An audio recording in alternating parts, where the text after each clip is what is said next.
lumière un peu naturelle, enfin très, très claire. On peut même observer en fait le biberon. Sandès Valéjo n'est pas guide de musée. Ce n'est pas son métier. Elle cherche du travail. Comme 3 autres demandeurs d'emploi, elle a participé à un atelier innovant et expérimental de France Travail. Faire visiter une exposition à des chefs d'entreprise, potentiels employeurs, afin de leur montrer une autre facette de sa personnalité. Souvent en fait, quand on a un entretien, c'est en face à face. C'est formel. Là, c'est vivant. Ça s'intitule la señorita. C'est-à-dire que la señorita, donc c'était généralement en fait des personnes. C'est là que j'ai compris. Je me suis dit oui, en fait, on peut vraiment recruter, parce que au-delà de l'exposition, on s'intéresse vraiment en fait à la personne. Elle veut être assistante de vie scolaire. Les autres visent un poste dans la restauration ou dans l'industrie. Sur 10 demandeurs d'emploi au départ de la formation, 4 sont allés au bout de cet exercice exigeant lors de 6 ateliers au FRAC, le Fonds régional d'art contemporain.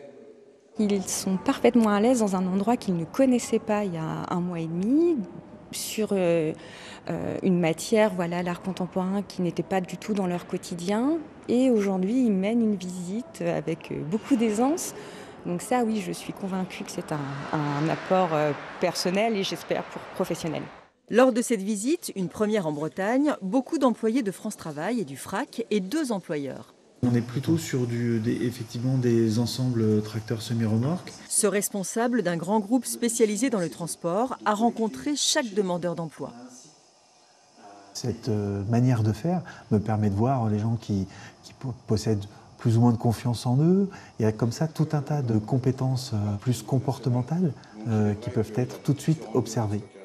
L'opération devrait être reconduite dans d'autres lieux culturels en Bretagne avec France Travail, toujours sur la base du volontariat des demandeurs d'emploi.